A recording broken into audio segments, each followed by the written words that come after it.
Welcome to the Paranormal Stakeout radio TV show with Larry Lawson.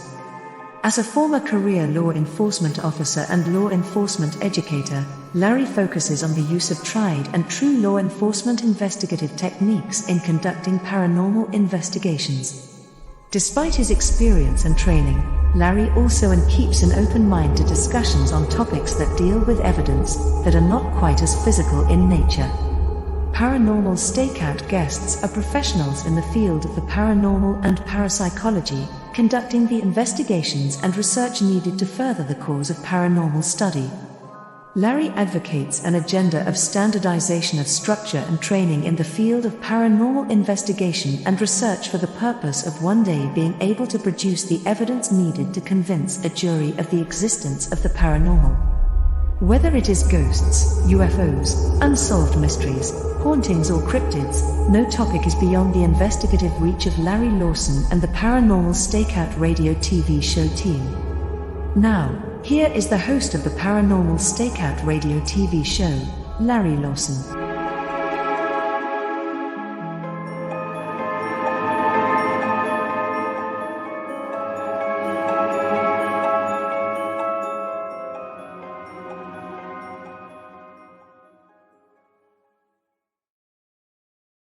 Hello, everybody, and welcome back to Paranormal Stakeout. I'm your host, Larry Lawson, coming to you from the headquarters of the Florida Bureau of Paranormal Investigation and Indian River Hauntings in beautiful Vero Beach, Florida, in the good old US of A. Really excited to be back tonight. I've got a great guest to share with you. But I also want to give you some information that if you want to find out a little bit more about my organizations, the Florida Bureau of Paranormal Investigation or Indian River Hauntings, check us out on our websites, paranormalfbi.com or indianriverhauntings.com. You can also find us on Facebook. And if you really want to see what we're up to, what we're doing, some of our investigations, I'd invite you to go to our YouTube channel titled simply Indian River Hauntings.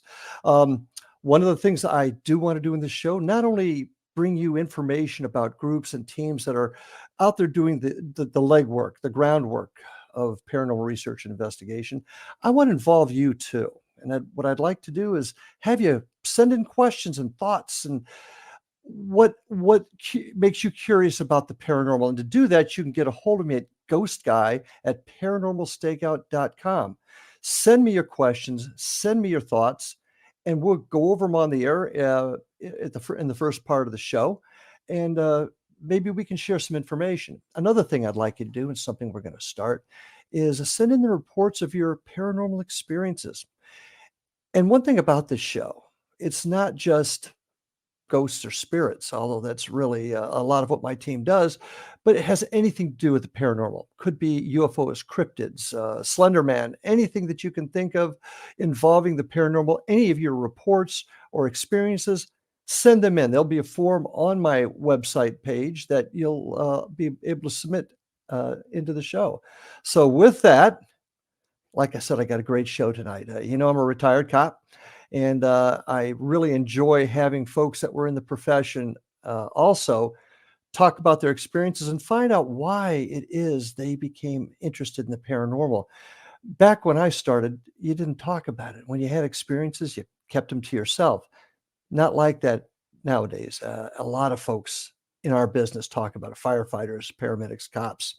Tonight's guest is Mandy Cummings. She's a former corrections officer for about 8 years in the state of Ohio. She's got an all-female based team, and this is what kind of makes this one interesting, called Ghost Sisters. And we're going to talk a little bit more about them as the show goes on.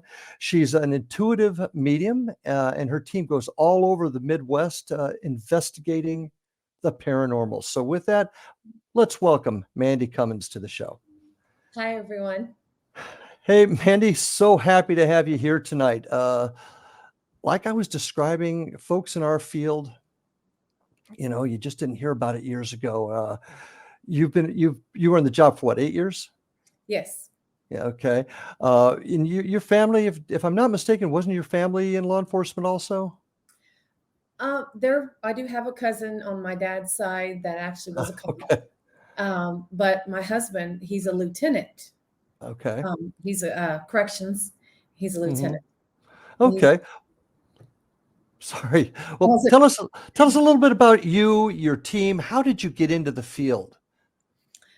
Well, first of all, I started Ghost Sisters back in, I think it was 2017 or 16. We've been doing this for almost 6 years. It was in October. My sister and I went on this investigation at the Mansfield prison. And Mhm, after that, I knew I wanted to do something like this, and which I've always been interested in the paranormal. I mhm, love watching the shows. I also dealt with spirits since I was young, having all kinds of crazy stuff going on around me everywhere I've ever lived. So mhm. I was always drawn to it. But when we went and did the investigation at the Mansfield prison, um, I just knew it was so exciting, and I captured some amazing evidence. And I told my sister a week after we went there, I said, I'm starting up a team and you're joining me. Okay. Well, And she was shocked. why did you decide to do an all-female team? Well, here's another interesting thing. We weren't always an all female team. When we Okay. first started, I actually had a coworker that was with me Mhm, and my sister, and we were just gathering up people who was interested in what into the paranormal. mhm, And none of us have ever done this before, so it was all new to everyone. And I remember booking the first location. It was the Randolph Asylum in Indiana, and everybody brought their significant others, their husbands, their wives, and we all went. There was like 10 of us, and I was like, you know what, I really need a tech person, like a camera person, and mhm, the girl that was on my that I worked with, that was on my team, she's like, my husband's really skeptical, but he's really good at with cameras, and he'd be mhm, awesome at this. Well, after he did the investigation at Randolph with us, he was really intrigued because of the stuff we had captured. mhm. So we ended up having him on the team. And at the time, we were called Ghost Sisters of Marion, Ohio. It wasn't just Ghost Sisters. Um, I did it that way. I guess I don't know why I added on the Marion, Ohio part. I just did. Um, but it was shortly after that investigation at the Randolph. I was sitting at home and I was going to change our name to something with Ghost Sisters and guys, or I don't know. I was trying to think of something to add them in. I almost changed it. And all of a sudden, I received this message that came to me, said, don't do it. Don't do it. And I was like getting downloads of like I needed to keep us girls in the front and the men behind us. And I know that sounds crazy, but that's what I felt like I needed to do. So when we added on my coworker's husband with us, he was considered our tech guy, the camera guy. He was filming, he was watching our cameras. He would set up the cameras and he would watch us out Mhm, there. So mhm. that's how we were for the longest time. So we did have men on the team, but they were behind us. We did bring them forward whenever we needed more people, or if we needed help with something, they would come out Okay. and investigate with us. Mhm. But as time went by, I started going towards more of, I think I need to make this an all-female team. And Okay. and we Well, did. hence Ghost Sisters. Let's back up just a little bit here because you got your start like many other people in the field did. You saw the shows, you got excited, and that's the one thing I do find positive about the TV shows. It brought people into it. So Mhm, you get excited about it. You go to an event, a venue that actually has a haunted event. mhm. What happened that night that got you charged up? What occurred? Well, besides everything I've experienced in my lifetime, this just was like validation for me. So my sister and I, we went to, it wasn't a private investigation. I always wanted to go to the Mansfield prison. Working in law enforcement, I had just been drawn to this big, beautiful castle-like looking prison in Mansfield, Ohio. Mhm, mhm. I've heard a lot of stories about it. So I finally got an opportunity to go, and I didn't want to go alone. So I Yeah. told my sister, you need to get your ticket, book this. It's not a private investigation. It was there was probably like 30 people there. Okay. It was a paid for event. Yes, paid for Interesting. event. And I didn't have no equipment. And I'm like, I gotta have more than just a flashlight. So I had ordered the SB7 spirit box. I had ordered a geophone, and my sergeant let me borrow his GoPro. Okay. I felt comfortable, like I had enough, and I was like, okay, not really knowing how these devices work, but I kind of watched a lot of the shows and had a little bit of a kind of knew what to do. So Okay. before they began the actual investigation, everybody was at this in the cafeteria, kind of talking, and my sister and I kind of snuck away, right? Mm-hmm. We did. I'm like, let's go down to solitary before anybody gets down there. The lights were still on. And so we go down there and we're checking out solitary. And I kept hearing this man. He kept saying, hey, hey. And I'm like, Chastity, I'm hearing this guy, but I'm not seeing him. And little did I know, after we got done investigating and I gave the GoPro back to my sergeant and he reviewed this for us, the video, Mm-hmm. Right. he sends me a message and he said, Mandy, you guys got something right off the bat, right in the beginning. I'm like, what? He goes, oh yeah, wait till you see it. Well, at the end of the hall, and nobody was down in solitary, the lights were on and everything, you see what looks like a black shadow figure walking, pacing back and forth. Mm-hmm. And they had the guard walk. Okay.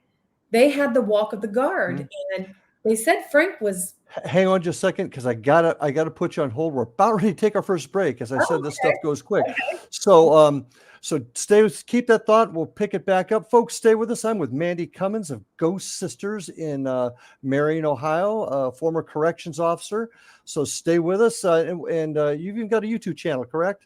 Yes. Okay. Yes. We'll talk more about that later, but stay with us, folks. We're going to be back in just a couple of minutes. Hang in there.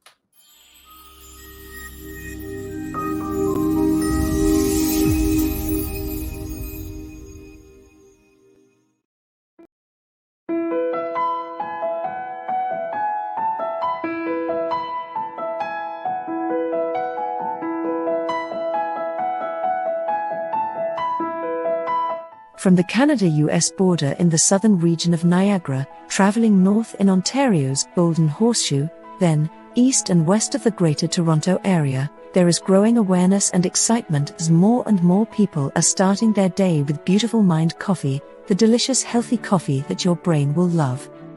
Made with ethically sourced 100% Arabica coffee, Beautiful Mind coffee is roasted and ground in small batches to ensure each bag contains a wonderful full-bodied artisan coffee.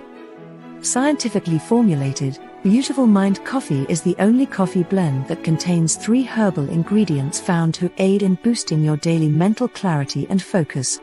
Maca root powder, green tea extract, and American ginseng have been selected for their ability to support good brain health. Taking care of your brain's health now can help delay or prevent the onset of cognitive dysfunction, including dementia, Alzheimer's, and more general memory loss as you get older just by enjoying the delicious flavor of our roasted coffee and herbal ingredients found exclusively in Beautiful Mind coffee. Beautiful Mind coffee is now available at Amazon.ca and soon to be available in selected locations near you. In Hamilton, Ontario, Beautiful Mind coffee is now available at Livelong Wellness Clinic, located at 189 Hewson Street South. Beautiful Mind coffee can be ordered by telephone by calling 416-436-3675 or 905-536-2450. Why have a good cup of coffee when you can have a great cup of Beautiful Mind coffee that's good for your brain? For more information on Beautiful Mind coffee, visit us online at www.beautifulmindcoffee.ca.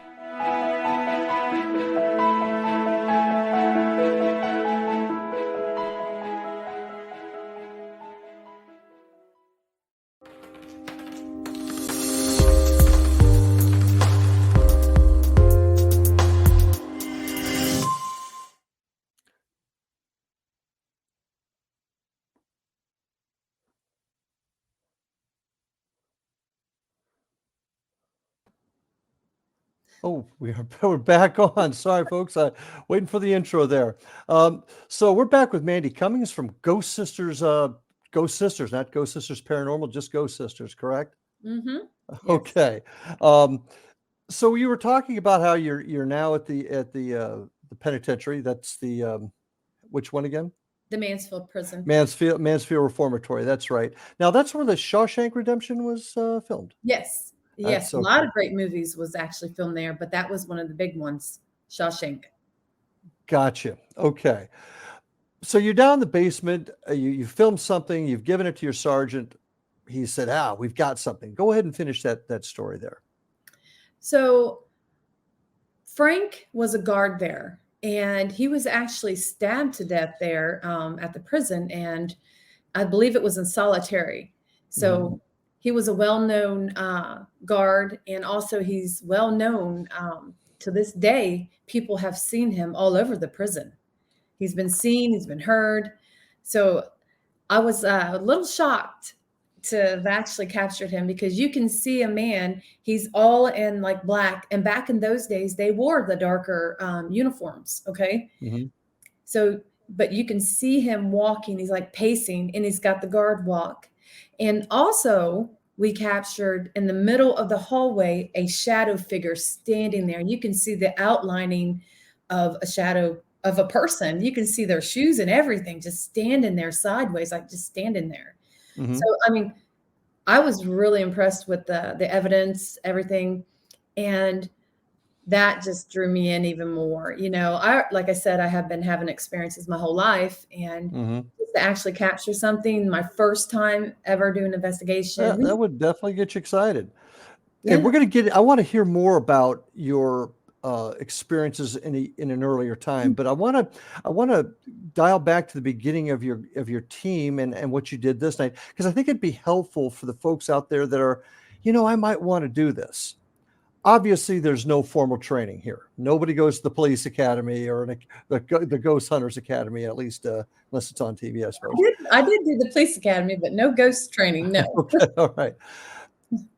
So you had to do this all on your own. You're explaining how you bought all this equipment before you went to Mansfield for the first time, but you really didn't know how to use it. All I knew was to turn on the SB7 and just let it sweep through the channel. There was other people there eventually, like that had those devices too, and I had asked them, "Hey, is this on? Am I doing this correctly?" Okay. And they kind of helped me with that. So good. Yeah, and the geophone, it kept going crazy. And what that is, it's a electromagnetic field EMF detector. So I'm like, this thing won't quit going off everywhere in the cells. It was just going crazy. So I'm thinking, am I really getting something here, or is it just me? That's my point, and that's my point. At that point in your career in the paranormal, you really didn't understand what the equipment was doing. What did you do to change that? What did you do to become proficient in the use of this equipment, as well as the theories behind it?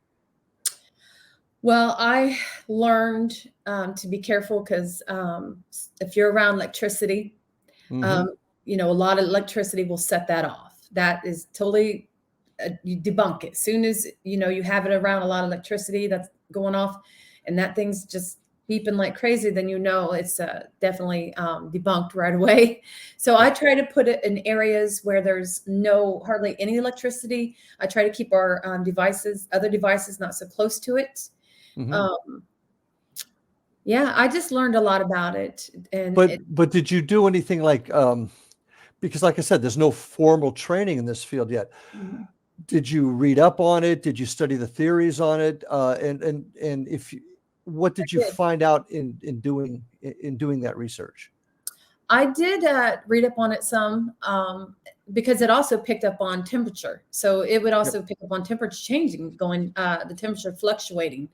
So I had to read up on the electromagnetic fields, which it talked about different things, electricity. So most of us believe, spirits use their electricity, energy. So that's one of the theories. Yep. Yes. And when they go near the EMF detector, the geophone, a lot of people assume it's spirit, which you have to be careful, because again, depending where you're at, there could be a lot of EMF in an area. You know what I mean? A lot of energy in a location, which I have found, which going back throughout the years, not really understanding it, even though I read up on it, but I learned as I went. A lot of times I thought I was getting something, and it was just the area where I was at had a lot of, like in basements, going down in basements using this device. A lot of times it would be, but it was just a lot of electromagnetic fields down there. And caused, I'm assuming, by electrical boxes and outlets, computers, things like that. Yes. Sure. And that's why we obviously like to do a walkthrough first to find out where we're getting this energy. A little tough at Mansfield, I know, because you got other folks there, but I get it. What's your favorite piece of equipment? What have you learned? What piece of equipment have you learned the most about and you enjoy using the most and have had the most success with? Maybe a 3-part question there. I have multiple devices that I love and I've learned a lot on. I do love the REM pod. It's basically the same thing as the geophone. It has the temperature change on it. It's an EMF detector. I've learned a lot with that. With that device, if you have a radio, a walkie-talkie on you, and you click that button, it's going to set off the REM pod automatically. So a lot of people, you have to be careful, because anytime you would push this in to like communicate with another person, it's going to set that off. So I learned right away that your phones and the walkie-talkies will set that device off. But I really love it though, because it lights up. It has the temperature change, the EMF on there. It has multiple colors on there. And I just love it when spirit goes towards it. And I know that we're not near it and there's no reason it should be going off.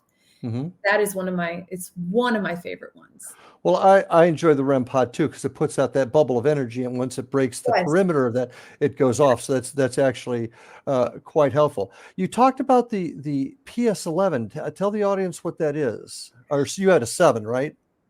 Well, I have more than that. I don't use the SB7 anymore. That was when I first started. I've upgraded since then. Okay, so, well, what is that? Kind of explain to my audience what that is. The SB7 spirit box, or the spirit box in general is fine. Well, there's all different kinds of spirit boxes that have been made today.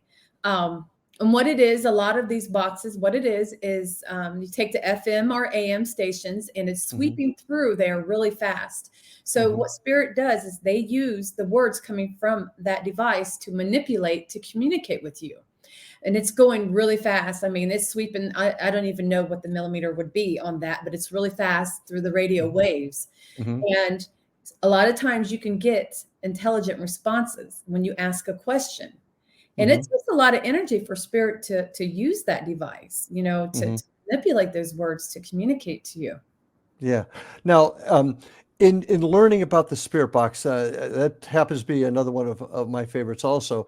The work of Nikola Tesla, for example, had a lot to do with it. Even Edison had some comments about the use of radio frequencies and vibration. What's the most significant thing you've gotten off the spirit box? Well, I use the ink box. I have two. I have an intercom box and an ink box. Now they do basically the same thing, yeah. Yeah, but my intercom box is also a direct link, so I can actually there's a knob on there where I can touch it and use my energy for spirit. Yes, and it's called a direct link. But the ink box is basically, it has the AM station, it has the FM station, and it has sweep 1 and sweep 2, which is more of the quiet. You don't hear all that noise when it's sweeping through the channels. It's not the radio station. So this is just a quiet sweep. And during the day, you won't pick nothing up with that. It works best at night, and you get clear messages. I mean, sometimes they just yell through that device, and it's one of my favorites. It looks like an old 80s ink box, like a boom box. Oh, okay. Yeah, and it has a tape cassette. You can record your whatever you're getting from. How do you discern between a radio station creeping in? Well, I'm not saying that can't happen, but if I hear what sounds like a radio, I'm like, okay, that's picking up something, because the ink box can pick up a mile away radius. So I have to be careful, because when I'm trying to communicate with spirit, I could be communicating with spirits across the street, down the road. I mean, it's just not in that area that I'm at. But a lot of times you don't get the radio with that. It's just clear. It's just very clear. You might hear a piano, depending where Mhm. you're at. I will say if I hear a piano coming through when I have it on sweep one, I am like, okay, I'm in an old place here. Spirit probably listened to this. Maybe I'm picking up on something else. But it just depends. It just really does depend with these devices when you're using them. You have to really know your spirit boxes to understand how they work. And Mhm. And you need to understand the theory behind the use yes, of radio waves too, and that's why I really advocate folks, new people that we have coming in, for example, read about Tesla, read about Rodive, read about Jorgensen, and all the folks that were involved in a lot of this the early years of that kind of work. Favorite piece of equipment? the ink box. The ink box is okay. I love my Okay, all right. box. But again, I do love the REM pod, the ink box, and I starting to really like the recorders because you can actually capture EVPs. You know, Regular recorders. See, now you're yes, going old school. That's the yes. I actually just recently ordered me an older one. It's a Sony one, but Mhm. a dear friend of mine, Sean Austin, he uses it and he gets amazing responses. And I said, I got to have this. So I actually just ordered one and I'm waiting for it to come in. And yeah, Okay. I love it. Well, be anxious because that's old school stuff that I like to use also. Um, I know you don't really bring in new folks. It's just you and your sister and I guess one other investigator, but do you guys My update your sister, training? I'm sorry? all three of my sisters. Oh, all three of your sisters. Oh, so you really are sisters. Yes, we Okay. really are a sister team. Do you guys continue to update your training, maybe to look for new theories on the different pieces of equipment or new theories in the area?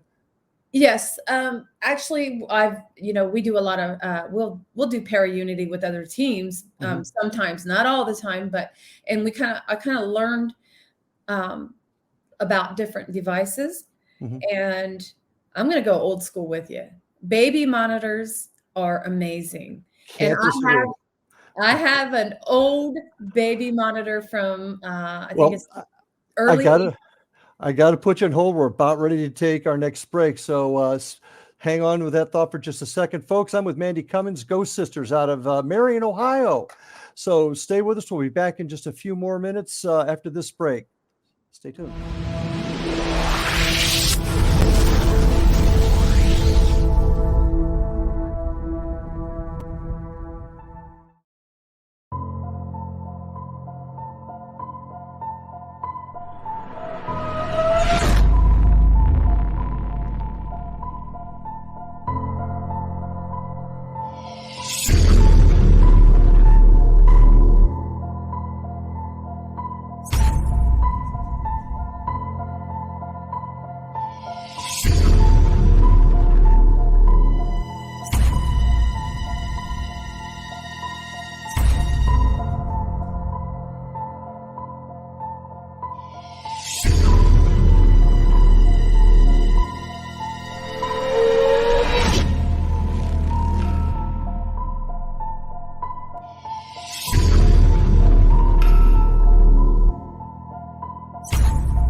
And we are back. Show's half over already, Mandy. We still got a lot to talk about. I want to go back and discuss. You talk about things that have happened to you in the past prior to even going to the reformatory. And also, I note that you say that you're an intuitive medium. Yes. I'd like you to go back and tell me some of those early experiences and how that formed where you're at today. And then tell us a little bit about what you mean by an intuitive medium and how that affects you. Okay, so I would say my experiences started when I was like 9 or 10. My older brother was killed, and he was 5 years older than me, but I was really close with him. Um, that's when I really started like hearing things. When he passed away, I ended up moving into his room because I had to share with my 3 sisters, and I got to move over into his room. And I would hear someone walking around in his room. My radio was being turned up and down for no reason at all. It actually scared me. It did, and I really felt like it was him. But still, I was young, so I was scared.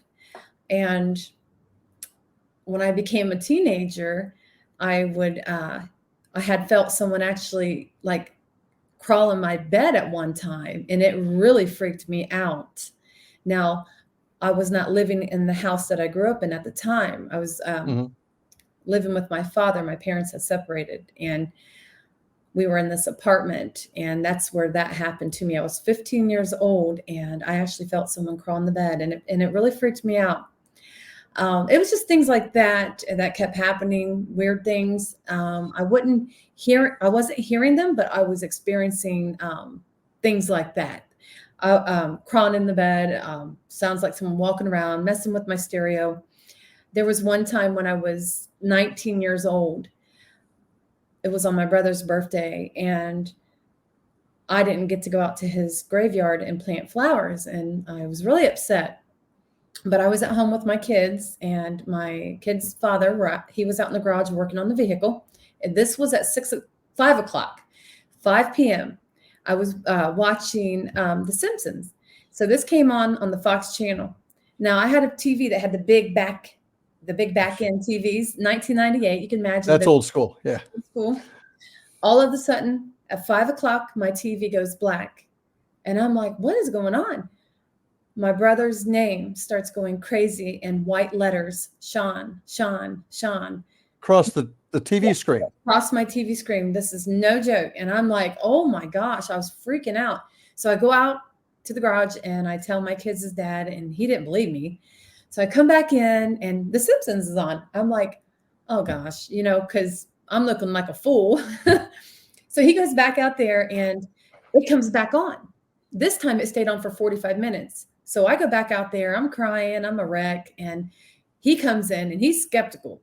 He was anyway. And he looks at the TV and he's like, what is going on? So he saw the same thing. He saw it, and his father was out there helping him work on the vehicle. He came in. This is a grandpa, he comes in and he's like, what's going on in here? He goes, well, it's Mandy's brother's birthday, and he's dead, and his name's going crazy on the TV. That old man looked at the TV and was like, I want no part of this. And he walked right back out to the garage. But my kids' dad sat there, and he was like, I don't know what to do. And he went back out to the garage. I call out my mother.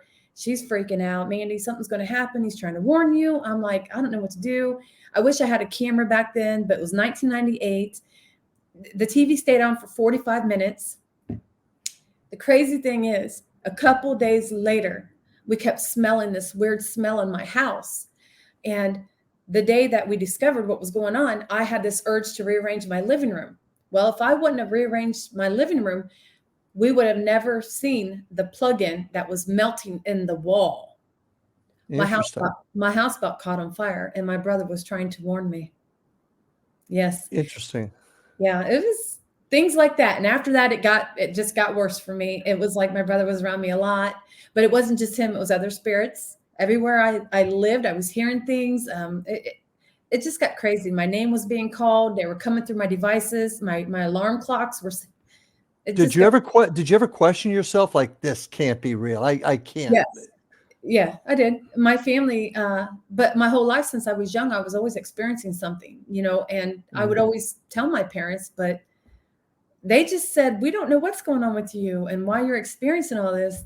I would just tell them what was going on, but they didn't know what to do, Mhm.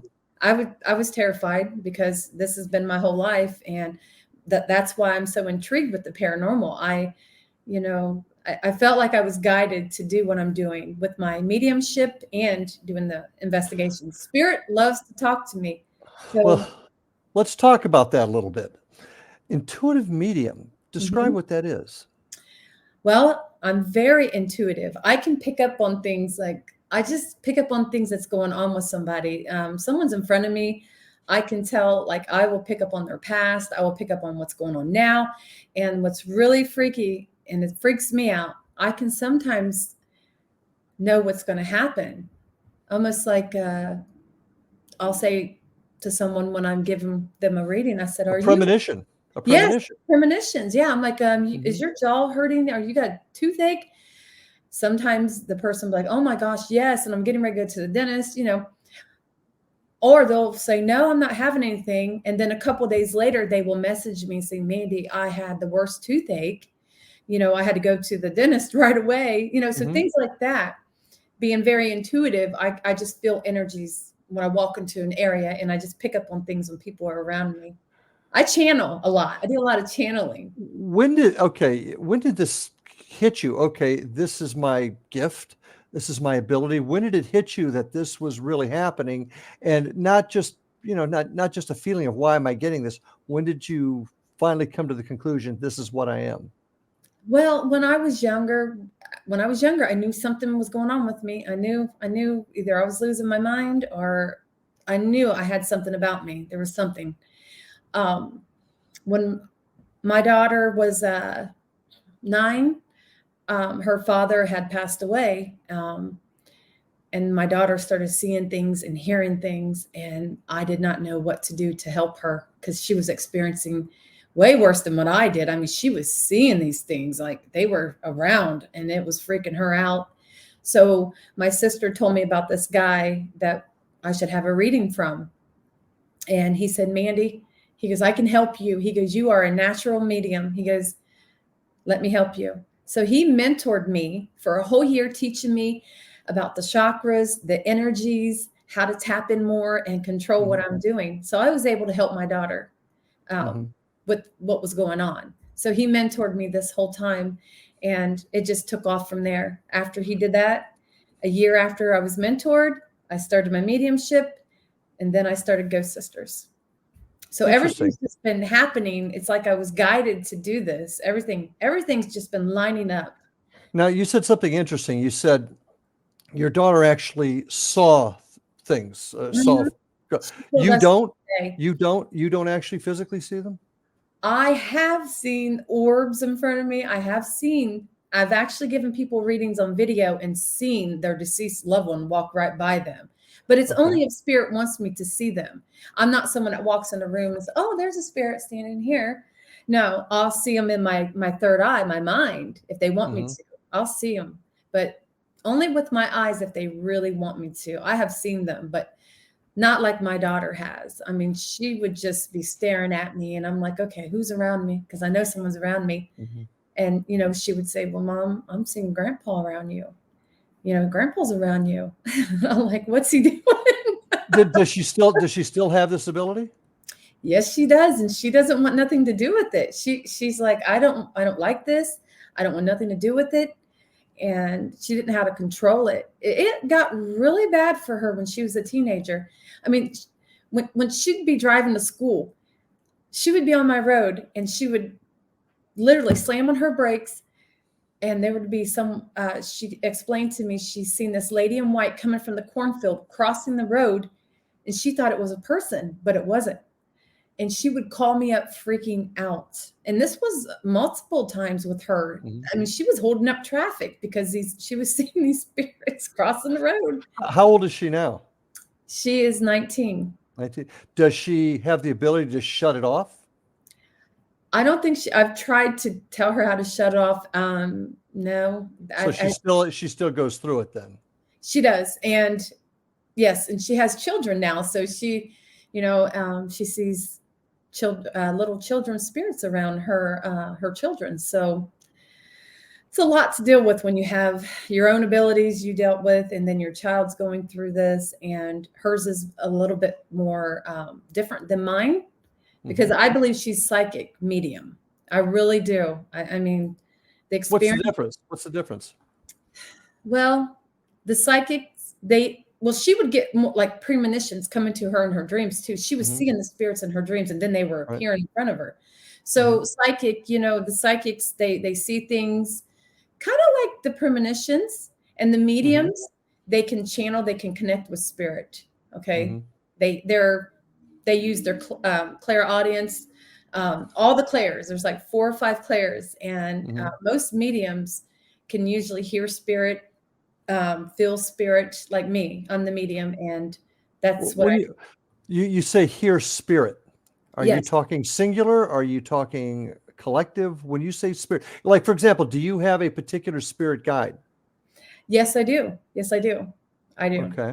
And So I when you didn't say, know it until like a year and a half ago. Yeah, and okay, I always wondered, and yeah, I do. would you equate that to like a guardian angel type of thing, or would you? Actually, I do feel it is both. To me, it feels like it's both. It's spirit guide or my guardian angel, because it actually came to me when I was sleeping, and gave me the name. Actually wrote the name out for me. I know that sounds crazy. My whole life's been crazy, the experiences. I actually wrote a book. I just haven't published it yet. Oh, okay, very Just good. Well, we'll look forward to announcing it here on the show in the future, perhaps. hopefully. So, well, I hope that your daughter continues to grow and not have these things that she doesn't want to have happen to her. What do you? I mean, are you continuing to get better all the time with this? I mean, is it something that improves with experience? I believe I have the physical medium part now, not just the premonitions, but I feel what happened to spirits. Like when I'm giving people readings and spirits, their loved ones are coming through to me, I will feel what happened to them. And Almost like an empath. yes, I am an Okay. empath too. And Okay. I'm like a Well, little bit of everything rolled into one. Okay. Well, listen, we're about ready to take our last break. I know this hour's gone pretty quick, so folks, stay with us. I've got Mandy Cummings from Ghost Sisters with us. We'll be back right after these messages. Don't leave.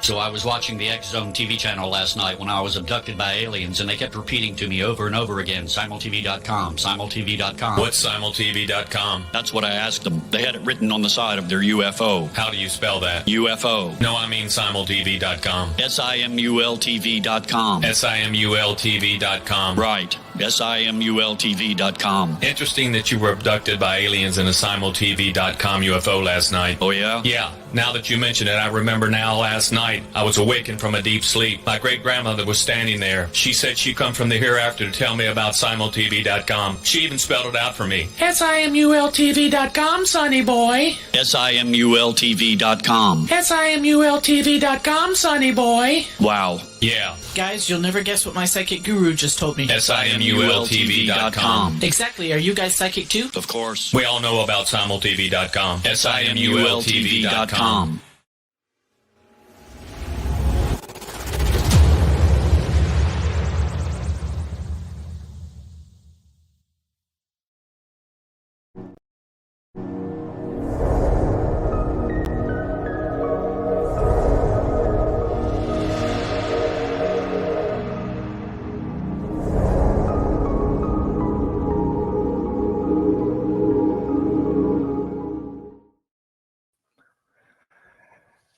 And we are back, ladies and gentlemen, for our final segment here. Mandy, a lot of interesting things we've discussed tonight. I'd like to get your thoughts and opinions on how this world of the spirit, if you will, does it connect with any other areas of the paranormal, i.e. cryptids, UFOs?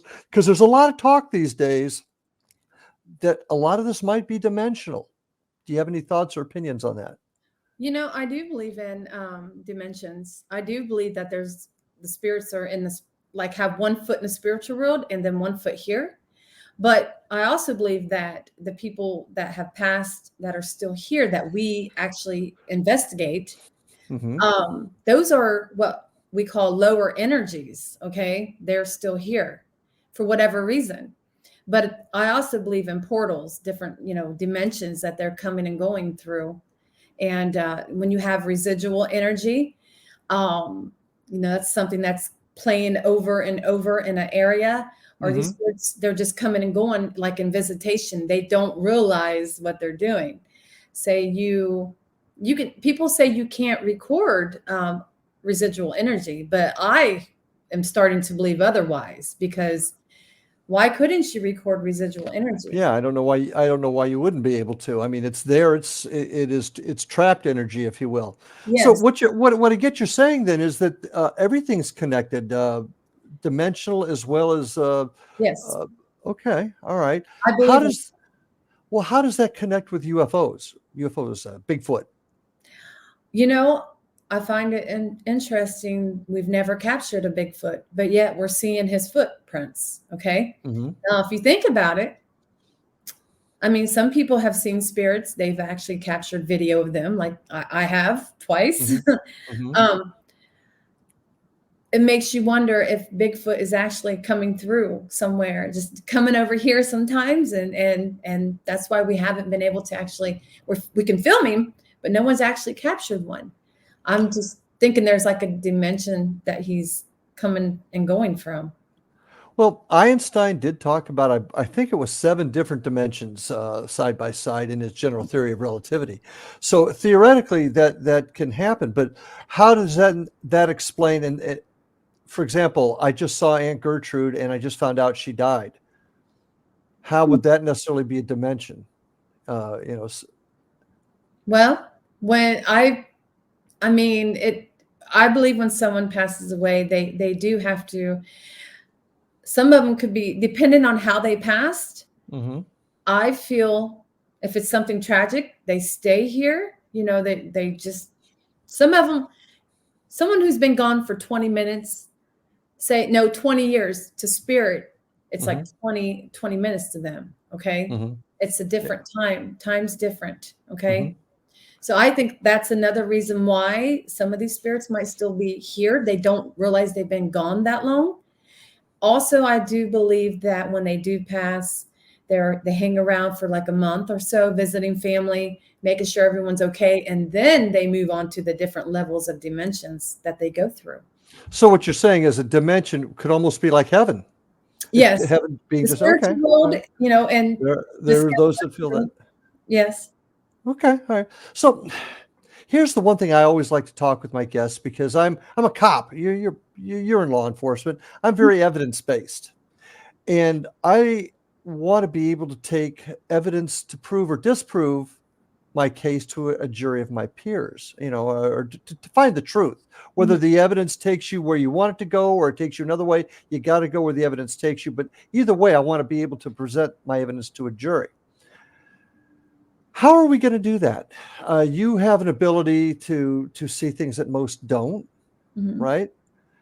How do you think we're ever going to prove it to the level where we can talk about it at a scientific level, at a scientific conference? Okay. Well, I think the recorder is a big step when you capture voices that should not be there. Okay. Mm-hmm. I think that's big deal to me. When you're say I have a recorder on and I'm talking to spirit, say, I have captured a lot of working in law enforcement. A lot of the people who have passed away that were inmates have said my last name. I have actually captured this on a recording. To me, that is really good evidence. Okay. So saying my last name, why would someone say my last name? Right. But I agree. You're actually recording something in another time frame, that to me is evidence. How can you not validate that spirit You know what I Well, mean? and I agree with you. I think that if there's going to be a breakthrough in the field, it's going to be through the world of the EVP, instrumental transcommunication, whether it Yes. be radio, computer, all kinds of anything to do with communication. Frequency and vibration, in my Yes. opinion, is the answer. So I do agree with you. But how do we prove it? For example, you got this voice. We got a great voice in the old school in Fellsmere, a little boy answering a question. There were no kids in the building at the time. And one of my teammates asks a question. Billy, is this the room you like to be in? And clear as a bell, it's on our website. You can hear, yes, sir. That's an How does that intelligent spirit. It's an intelligent response. But there's always going to be say, well, this could have been this, it could have been that. And what I'm getting at, Mandy, is what is your feeling on how we reach a point where we can prove it unequivocally? Or can we never get there? And that's certainly a legitimate answer too. Well, in the field, we're constantly trying to improve, look for different ways to communicate, always trying to reach that next step, that next level, to how we can prove whether it's on a scientific level or not. I don't know that we will ever get there. I think this is just going to be an ongoing thing where everyone's just going to keep trying and believe in what they want to believe. So why do we do it then? Why do we go on this adventure? Okay, tell me why. I do it because I feel that I'm the voice for spirit, and just communicating with them and giving them a chance to tell their story through my equipment, or if it's through me. I want to be a voice for them, and it's my passion. I love it. I know this is what I'm meant to do, giving them a voice, talking to them.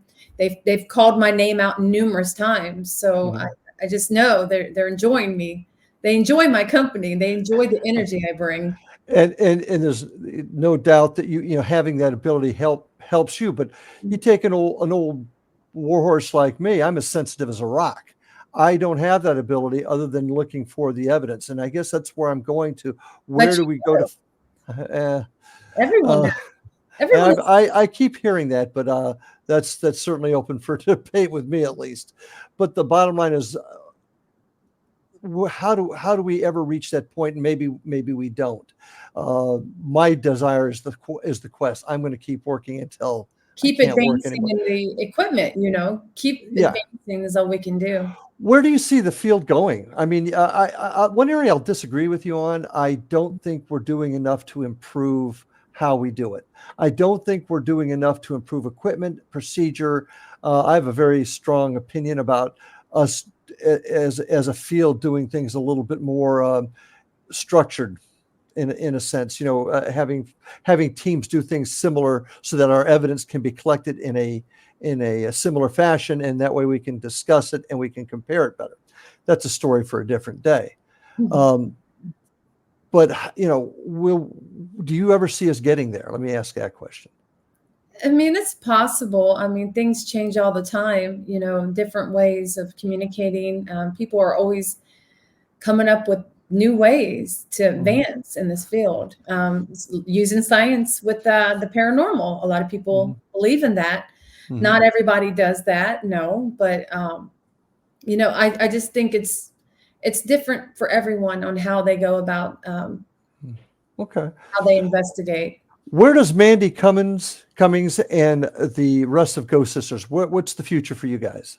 We're going to continue to help people who need our help, the residential cases. We are going to continue to keep growing and expanding and looking for new ways to communicate and to find evidence and to validate that, these things are really happening out there. They're communicating with us, and why. We're just expanding as we go. Do you ever worry about giving folks like at residentials, and we're getting close to our time here, but I got to ask you this question. Do you ever worry about giving folks like in a residential the wrong information?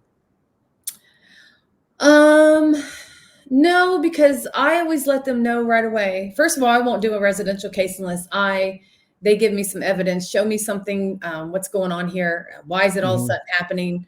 What changed? What did you do? Blah, blah, blah. But if we do a residential case, we will come and I like to do a sweep and see what I get, what I'm feeling, what I'm picking up on. Okay. But I will say if they want us to sage to kind of cleanse the area for them, we will. But I tell them right off the bat, look, I don't guarantee anything. This could make it worse by coming here communicating, or this could maybe calm the energy, lower the energy for you. But we don't guarantee that we can remove. Good. I'm glad to hear that, because we cannot make promises we can't keep. No. Tell us, how do folks get a hold of you and see your work? Tell my audience where they can find you.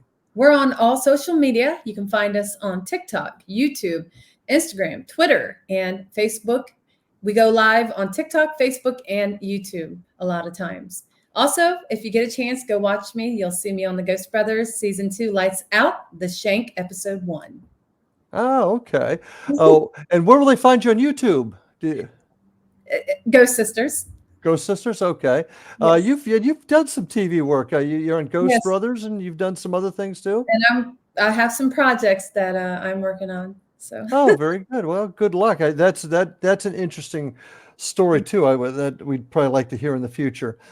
Any before we end it, any final words to folks, especially those that are looking to get in the field? I wouldn't go alone if you're looking to get in the field. I would start off by going to these events, go where other people are going to be investigating, groups of people, get to know, the equipment, learn more about it before you jump right, into Excellent. Well, I want to thank you for joining us here tonight. Really an interesting conversation. Thank you for your service in law enforcement, and would hope to see you again on the show sometime. So thank you very much. Yes, do have me back on. We got more to talk about. so check out Ghost Sisters on YouTube as well as their Facebook. And what I want to spend a couple minutes to, folks, is check us out, paranormalfbi.com, IndianRiverHauntings.com. Check us out on YouTube at Indian River Hauntings. And most importantly, if you get a chance and you've got questions, you've got a report, go to ghostguy@paranormalstakeout.com to send us your reports, send us your questions, and we'll talk about it at the beginning of each show. So thank you for your time tonight, folks. Great show. Thanks for joining us. Stay safe, and we'll see you on the other side.